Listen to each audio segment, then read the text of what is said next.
Most of you are probably aware that we have a 20-year history of guidances on drug-drug interactions at FDA. We started out in the late 90s with separate guidances on in vitro and in vivo. Although I was at FDA in the late 90s, I wasn't involved with these guidances. But I became involved with them when we were working on the 2006 draft guidance.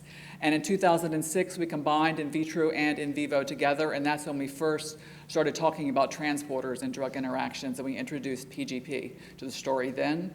In 2012, that's the guidance that is now available, that is published, the draft guidance from 2012. That's the one that's about 75 pages long. At least one of those pages is just footnotes from a table. So it's a very complicated guidance. And we added more transporters, started talking about model-based drug-drug interactions. And we started updating that draft guidance pretty much the moment that it was published. And so hopefully in 2017, it will be a draft guidance again, because there's been so much evolution in the science since then. We will have two guidances published. We've split out the in vitro and the in vivo again. And in addition, we tried to harmonize with other regulatory agencies. We recognize with global drug development, often it is complicated if Europe and Japan and US FDA have different requirements. So we have tried to harmonize as much as possible. And during my talk, I'll talk mainly about the philosophy behind this, so you'll understand that even if we haven't completely harmonized, it shouldn't make it too difficult for you to develop your drugs.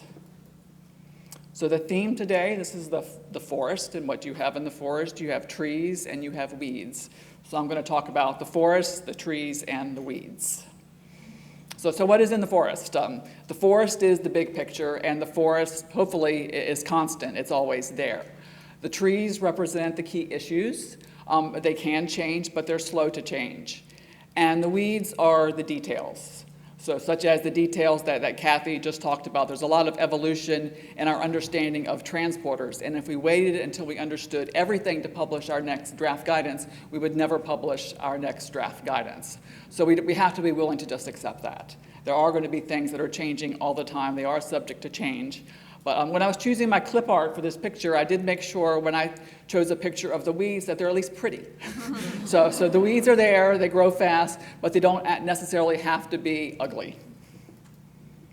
So first we'll start with the forest. So we're talking about drug interactions, the big picture. We want to determine the potential for clinically relevant drug interactions, and we want to determine the management strategies for those interactions. So we don't expect that to change. That's going to be the question with the next guidance and the next guidance and the next guidance, and hopefully at some point a finalized guidance.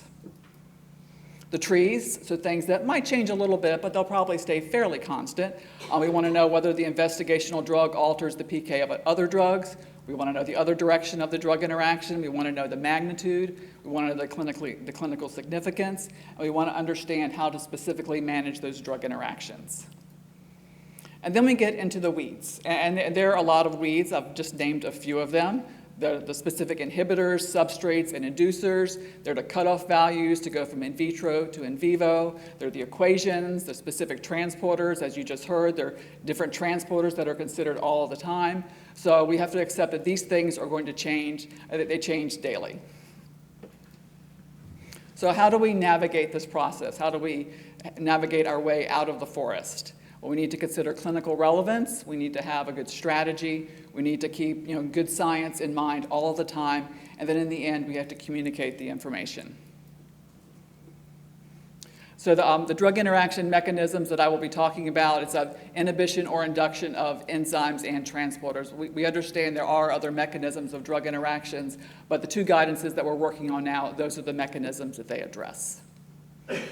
And since our guidances are not out yet, I want to point out several good resources that you can use. There are two papers that will be published in JPharmSci in September 2017, but they are available electronically now. And one talks about clinical drug interactions, and the other one talks about in vitro, in vivo extrapolation. And I think if you go to PubMed and you put in my name, Shoumei Huang's name, and Lei Zhang's name together, these will probably be the top 3 papers that come up. Another useful resource is the FDA Drug Development Drug Interaction website, and that we're going to try to keep that as up-to-date as possible, particularly with the specific inhibitors, inducers, and substrate drugs. And again, if you Google FDA drug interactions, drug development, this should be the top thing that comes up. So first, we're going to talk about in vitro evaluation, and I will start with enzymes. So what we're interested in, whether or not the new drug is, or I'll use NME to indicate new drug, but really it's any drug that you're evaluating. It doesn't have to be a new drug. You want to know whether it's a substrate, an inhibitor, or an inducer of drug metabolizing enzymes. And the key enzymes of interest are 1A2, 2B6, 2C8, 2C9, 2C19, 2D6, and 3A. So that has not changed since the last guidance. So the methods for determining whether the drug is a substrate of metabolizing enzymes, they're the reaction phenotyping experiments. The most commonly used methods are chemicals or antibodies as specific enzyme inhibitors, and then also using individual human recombinant enzymes. And most of the time, both studies are conducted. And as I mentioned, there's a list of probe substrates, inhibitors, and inducers on the drug development website. And we consider a significant contribution for a specific enzyme if it is responsible for more than 25% of the drug's elimination. And in that case, an in vivo evaluation is typically needed. To determine whether the drug is an inhibitor of metabolizing enzymes, particularly these are the equations for reversible inhibition. There are additional equations for time-dependent inhibition. And I have two different equations here. The top equation is in the current FDA draft guidance, and it's also in the Japan Regulatory Agency guideline, and it uses total concentration and a cutoff value of 0.1. You're probably all very familiar with this equation. And you're also probably familiar with the fact that in Europe they use a different equation that uses unbound concentrations, but the cutoff value is different. And there was a recent analysis that was conducted at FDA, and it determined that these criteria perform very similarly in predicting drug interactions. So really either one is acceptable. There usually is not a big difference. To determine whether the drug is an inducer of metabolizing enzymes, first we ask that you look at 1A2, 2B6, and 3A4. If 3A4 is positive, then you need to look at CYP2C, and that is still very similar to what we had in the 2012 guidance. And PGP and certain phase 2 enzymes may also be co-induced with CYP3A. So the methods for determining whether the drug is an inducer of metabolizing enzymes, and this is explained in the in vitro paper that I mentioned. There's a fold change method, a correlation method, and a basic kinetic method that can be used. So putting all of this together, first you start and determine whether the drug is an inhibitor or an inducer for the enzymes. You determine the in vitro parameters, and you use the basic models that I just mentioned. And if it comes out positive and indicates that an in vivo study may be needed, you don't necessarily need to go straight to an in vivo study. You can look at a mechanistic static model, a mechanistic dynamic model, which includes PBPK. And for the mechanistic static, there can be some false results if you combine the inhibition and induction, so we ask that those are looked at separately. And then an in vivo DDI study afterwards. And then sometimes some may go straight from the basic model to the in vivo DDI study and skip the middle method. So next I'm going to talk about transporter-mediated drug interactions, which you just heard about. And you know that they can be much more complicated and much less predictable than the enzyme interactions. And then we have the same questions. Is the drug a substrate of transporters, an inhibitor of transporters, and an inducer of transporters? And induction, we usually don't see many induction studies because there just aren't many good models right now. So an in vitro transporter induction is usually not recommended. However, you may need to evaluate whether the drug induces PGP if CYP3A induction is observed.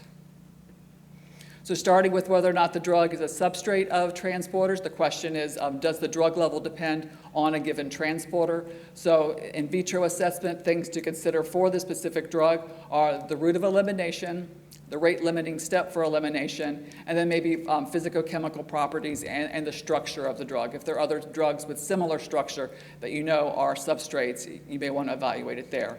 And so an in vivo transporter study may be relevant for PGP and BCRP most of the time, if there's knowledge about the tissue penetration, it's critical for safety or efficacy reasons, or if intestinal absorption may lead to variability in drug response. That's when those studies may be important.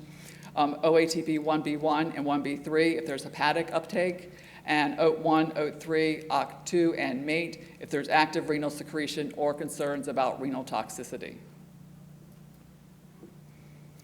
So in considering the drug as an inhibitor of transporters, obviously in this case you're thinking about pretty much any other drug in the world that this drug may be given with that is a substrate for transporters. So you have a lot more broad considerations there. So there are, again, basic models for predicting whether or not the drug is a transporter inhibitor. And so the main question is, are the relevant inhibitor concentrations greater than a cutoff value? Or the relevant concentrations over the IC50, are they greater than a cutoff value? And if yes, then inhibition is possible and an in vivo study may be needed. So I have listed here what the relevant inhibitor concentrations are for PGP, BCRP, and the other transporters. And for the most part, they are the free systemic concentrations. So the next 4 slides that I have go through some of the predictions that, Kathy showed you the bar graph for the false positive, false negative, true positive, true negative. So I'm not going to talk about each slide specifically. So this is really not as user-friendly a way of presenting it as the bar graphs, but it's the same information and the same type of study was done. So this was an analysis that was done at FDA, and it hasn't been presented in publication form yet. It was presented in posters. But my slides will be available afterwards if you would like to see the details. So for PGP, there was a comparison of various prediction performance with different cutoff criteria. Obviously, none of them are perfect. The main thing that we want to avoid, we don't want false negatives. So we're always trying to drive the false negatives down to 0. But then we also don't want false positives because then unnecessary drug interaction studies are conducted. But in the end, we haven't come up with anything perfect where you have no false negatives and no false positives. Then a similar evaluation was done with OATP 1B1. And then also for OAT1, OAT3. And I think this is the information that Kathy showed in her bar graph, and it was this first column here. So this type of analysis has been conducted, and there are various cutoff criteria that have been used, and unfortunately, so far, none of them are perfect. So next, I'll move to talking about the in vivo evaluation, so after the in vitro evaluation is complete. And we do have some new nomenclature that we're using at FDA.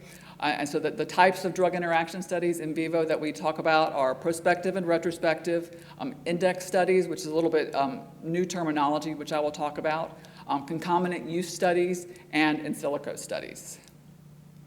So first, the prospective and retrospective studies. So prospective studies they could either be standalone studies, so your typical drug interaction study, or they may be nested studies, usually nested within a larger clinical trial. Most important, they are specifically designed to detect drug interactions, and there's a drug interaction objective as part of the study. Most of the time, they're standalone, although we're starting to see more nested within the phase 3 studies. The retrospective studies are kind of the look-see after you have your clinical trial is done and you know what concomitant medications some patients may have received, and you just look back and see what happened to those patients. In some cases, you may have concentration data. In some cases, you may have efficacy data and safety data. But there's no drug interaction objective in the protocol, and usually the results are hard to interpret, and it's hard for us to put that information into drug labeling. So index studies, these use perpetrators or substrates with very well-defined properties as far as the level of inhibition, level of induction, and their metabolic pathway. And when you investigate a drug as a substrate, you would use index inhibitors and inducers. When you investigate the drug as an inhibitor-inducer, you use index substrates. And these can be extrapolated to other substrates and perpetrators, but they may not be clinically relevant for the intended population. And I will show a list of the index drugs in some of my later slides. So concomitant use studies, so these are drug interaction studies that are not index studies, but they are studies where the drugs are relevant to the intended population.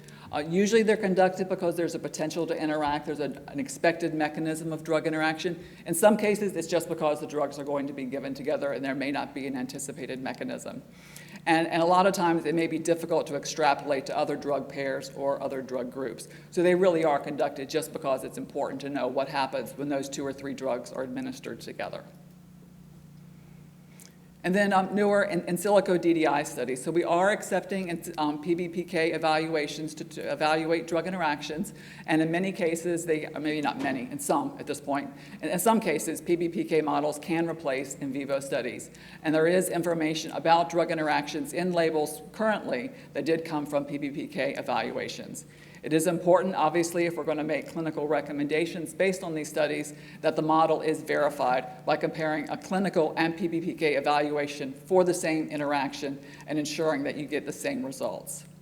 And for example, we often see if there was a drug interaction study done with the drug as a substrate with a strong perpetrator, and the model verifies it, then we may be able to use the model to predict the effect of a moderate or weak perpetrator.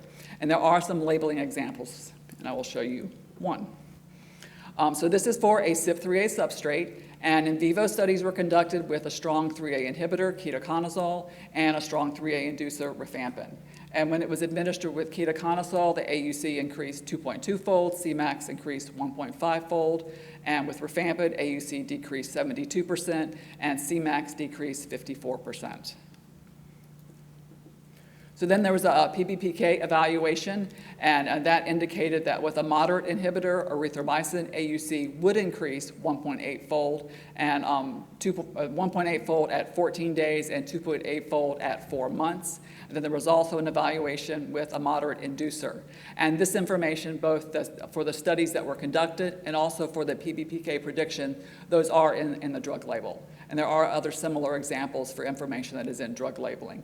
And the types of extrapolations we're able to do with PBPK is really changing all the time. So if you've asked a question in the past and the answer was no, we can't do that yet, the answer may be yes now. But it's just very important that there is some in vivo validation of the model that's used.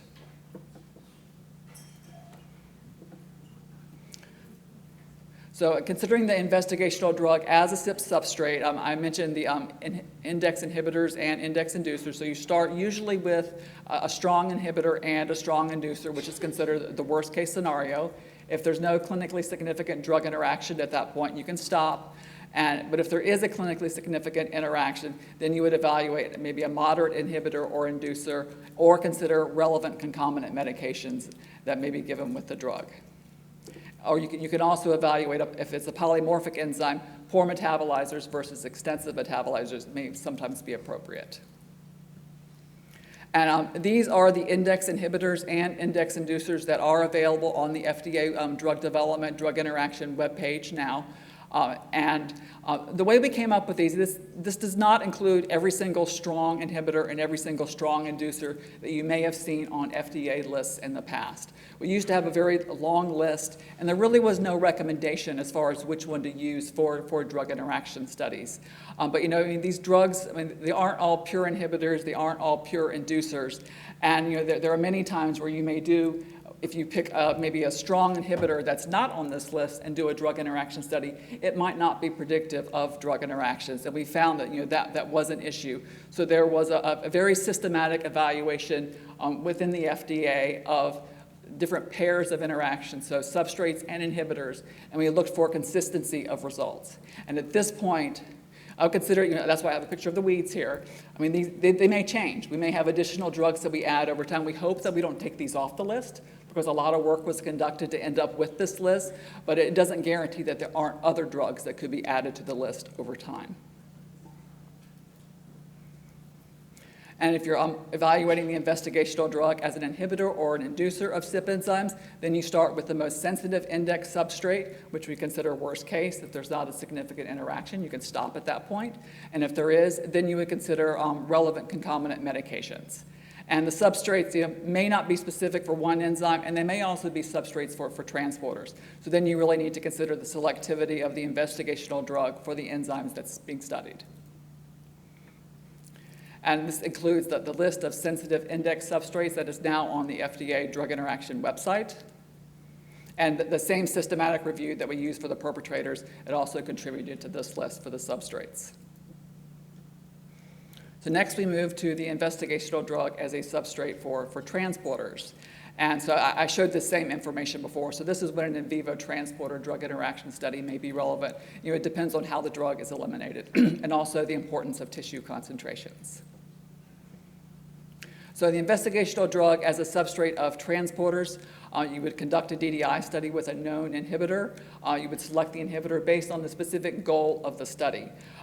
We currently do not have any index inhibitors or substrates for transporters because there's just so much overlap between their specificity. So we cannot say that if you do a study with one of these, that you're going to be able to extrapolate. So at this point, all of the transporter studies are considered concomitant medication studies. Over time, if there are things that you know about the drug, like cyclosporin, you know that it inhibits almost everything. So that can be a useful study, and that's considered, I have that listed as one of the possible worst case evaluation. But they are much more difficult to extrapolate, so at this point, we don't have any index drugs. So the inhibitor is selected based on the goal of the study. Usually you would select an inhibitor based on likelihood of co-administration, and then you consider a possible worst case evaluation. And then another approach, if you know of more selective inhibitors, you can start with them. And as I mentioned, they're not easy to extrapolate to other drugs. Evaluating the investigational drug as an inhibitor or inducer of transporters, so it's mainly inhibition that we're looking at. You determine whether studies are relevant based on likely concomitant medications and their safety profile. Obviously, we see a lot of studies with statins. We've heard about them over the past couple of days, and those are probably the most common ones that we see within antiviral drugs. And then we select the substrate for the DDI study, and most transporter substrates are not selective. And the induction evaluations are case by case at this time. So next, let's talk about study results and interpretation. So we'll get out of the weeds a little bit and maybe more into the trees. And the classification system for CYP inhibitors and inducers has not changed. And the main utility of this information is for drug labeling, and it helps us extrapolate drug interactions from one drug pair to another drug pair. So when interpreting the study results, the question that we're asking, is there a clinically significant increase or decrease in the substrate exposure in the presence of the perpetrator? Obviously, what we would like to have are no effect boundaries based on knowledge of exposure response. And when the drug that we're talking about is the substrate drug, it's a little bit easier because that's the one that you have the most knowledge about at the time. It's a little bit more difficult when your drug is the perpetrator drug, and then you need to consider the exposure response for every possible drug that may interact. So that it takes a little bit more work. But we prefer the exposure response relationship as helping us determine the no effect boundaries instead of using the much more conservative 80 to 125 default. So drug interaction management strategies are important when the co-administration of the drugs leads to greater concerns than when either drug is given alone. And some of the considerations when we're evaluating the data include the distribution of the drug interaction data. So the proportion of patients that may be expected to have too high or too low concentrations. We don't want to make the decision just based on a mean value. You're saying the concentration has increased twofold. But then when you look at the individual data, you see increases of 50% all the way through increases of eightfold. You really need to consider, if you're going to have a dose adjustment, what would happen at the ends of the distribution. You need to think about the anticipated duration of concomitant use, the medical need for the drugs, including whether or not there are alternatives that you could use instead, and the availability of monitoring parameters. Will you be able to do therapeutic drug monitoring, or is there a safety concern or efficacy concern that you can adjust the dose for? So some of the possible management strategies, you can change the dose level or the frequency of administration. You can stagger administration in some cases, prohibit concomitant use, or monitor concentrations, lab results, signs or symptoms, and then adjust dose based on that. Of course, what we don't consider helpful is just a general recommendation of use caution. If you do say use caution, it's important that we understand what the caution is, what are we looking for, and how exactly do we monitor for that. So just a blanket, be careful. It's hard to be careful if you don't know what you're taking care of. So a concluding view of this forest of drug interactions, keep the big picture in mind. You're determining whether there are clinically significant drug interactions. There are a lot of weeds that we could get caught up in, and they are important. They're important when we're determining our strategy. But we have to make sure that every once in a while, we don't get caught up in the excitement of these new advances and not take a step back and remember, what question we are actually asking. It's important to address the key issues, evaluate specific interactions and their magnitude, and interpret significance. In the end, that's what we are doing. But the details are relevant. They are the key to scientific and clinical relevance. And it's really important to be aware of regulatory documents, not just US regulatory documents, but for all the regulatory agencies, and also the current literature. So if there is something in regulatory documents and you see new science, we certainly want to hear about that. I mean, we're reading it also, and we know that science is not going to stop just because we publish a guidance. We know it's going to keep going forward, and hopefully it makes the evaluation easier and not more difficult. So I'd like to acknowledge my collaborators in this journey through the drug interaction forest. And so these are the individuals who work on drug interactions and drug labeling at FDA. Unfortunately, you'll see that working on drug interactions at FDA does lead to the possibility that you're going to leave the FDA, since 3 individuals have asterisks next to their name. So I don't know if you can do any sort of modeling around that. So that's the conclusion of my presentation.